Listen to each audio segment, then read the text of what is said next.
Good morning, Miss Liliabas. Good morning. Um, Welcome to City Hotel. My name is Tisha. I'm your butler. Nice to see you, Tisha. Nice to see you too. May I carry your luggage first, please? Yes, please. Let's proceed to your suite. It is in the 20th floor. Ma'am, allow me to explain our hotel facilities. Breakfast will be available at Wingside Restaurant located in the lobby in the ground floor from 6 a.m. to 10 a.m. We also have a cafe and business center at the lobby level. Our meeting rooms is in the second floor. The swimming pool, spa, and fitness gym are on the fifth floor. Let us know if you need to make a reservation for our restaurant or spa. We are here in front of your suite, ma'am. Let me open the door for you.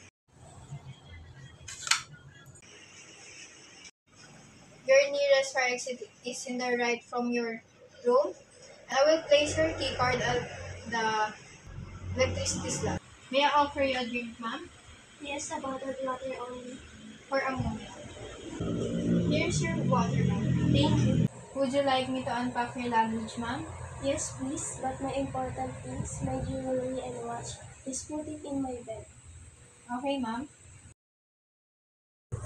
Ma'am, allow me to explain your room facilities.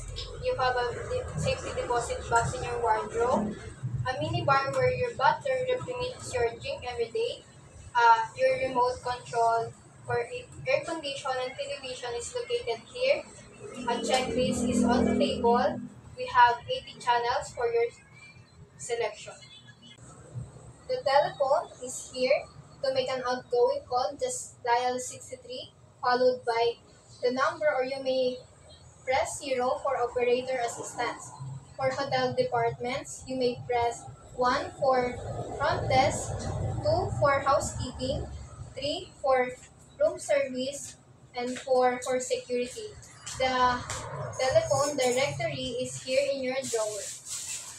I'm done unpacking your luggage, ma'am. Is there anything else that I can do to assist you? None for now. I just want to sleep first because I am tired from 12 hours flight. Thank you for helping. It is my pleasant, ma'am. If you need my assistance, just dial 2 in the housekeeping. Okay, thank you, Tisha. I just remembered that. Alright, I will leave you now. Have a good day and have a pleasant stay with us.